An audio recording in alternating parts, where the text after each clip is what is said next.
What's hiding underneath things can be scary. Underwater, under your bed, especially what's under your carpet.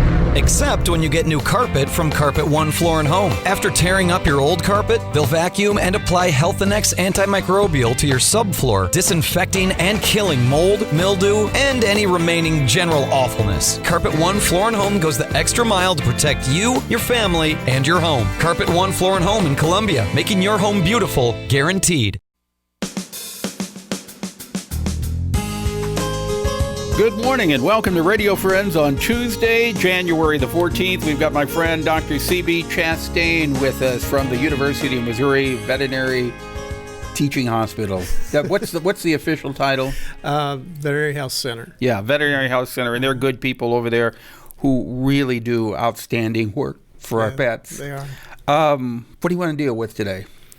Well, Paul, did you know that dogs, among all species, have the greatest diversity?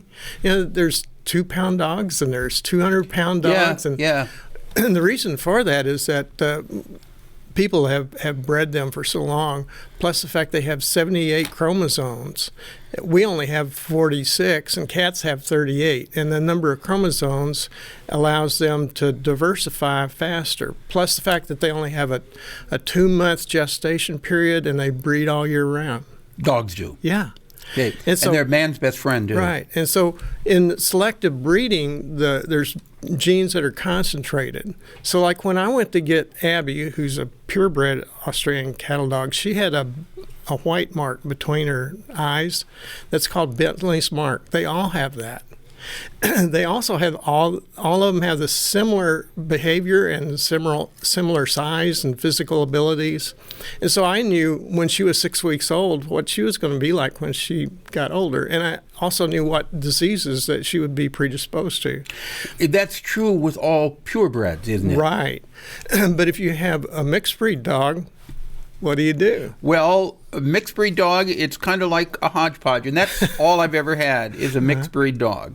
And in many ways, they are not predisposed to the same illnesses that a purebred is, right? Right, yeah, a lot of the bad problems are diluted out. But what a lot of people do, they still want to know. And so what a lot of people do is that they look for companies like 23andMe and Ancestry that do genetic testing, DNA tests on dogs. So you can do genetic DNA testing on dogs? Yeah, 23andMe doesn't do it and Ancestry doesn't do it, but there's other companies that do. There's about 6 to 12 of them. And they can tell you what your mixed breed dog may be predisposed to? They say they do. The problem is that with the human ones, they're regulated by the FDA. The dog ones are not. There's no regulation. So, okay, we're almost out of time here, CB, but in a nutshell. There's two companies, Embark and Wisdom, that are the largest companies that also are trying to develop regulation, and they're the ones that if people want to do genetic testing on their dogs, they're the ones I'd recommend. Do you think it's necessary to do genetic testing on dogs? No, and veterinarians can often guess the breed mixture pretty well.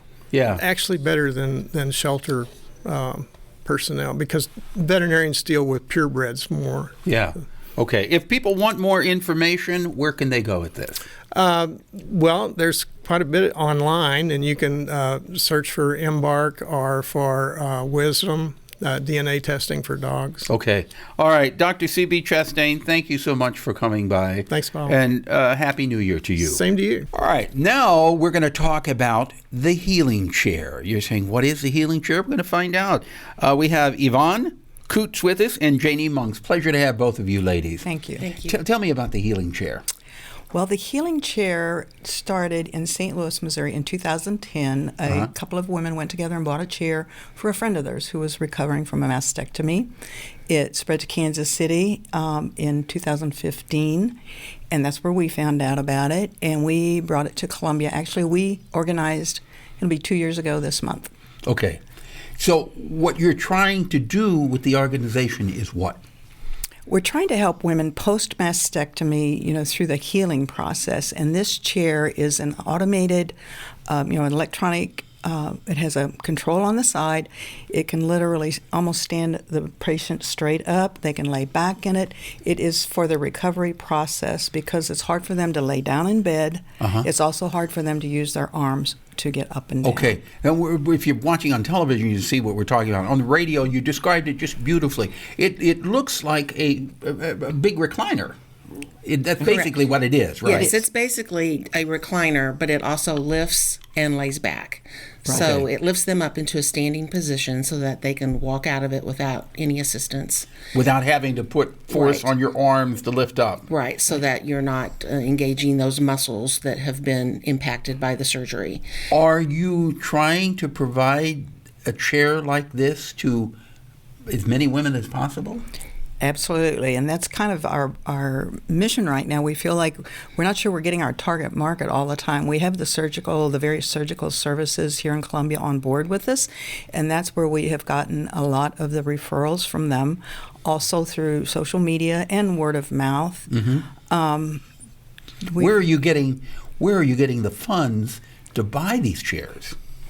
We have had funds donated since we first began, and we've had enough that we actually own 10 chairs now that we loan. You loan them to the ladies? We loan them to the ladies, okay, yes. And then when they're finished... we go pick them up, and we actually deliver them to their house before their surgery if possible.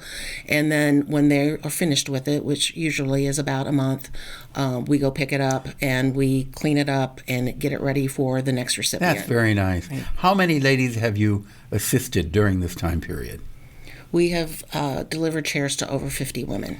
All right. If people would like to help out, if somebody would like to donate another chair, you'll take another chair, right? We can. I think absolutely we would always do that.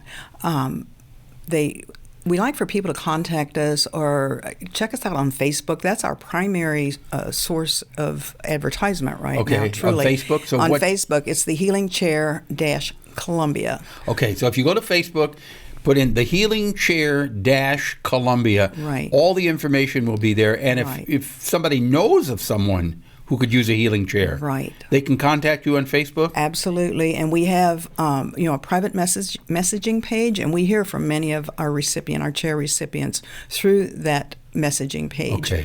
Well, hopefully we're helping you get the word out today with this. Thank you.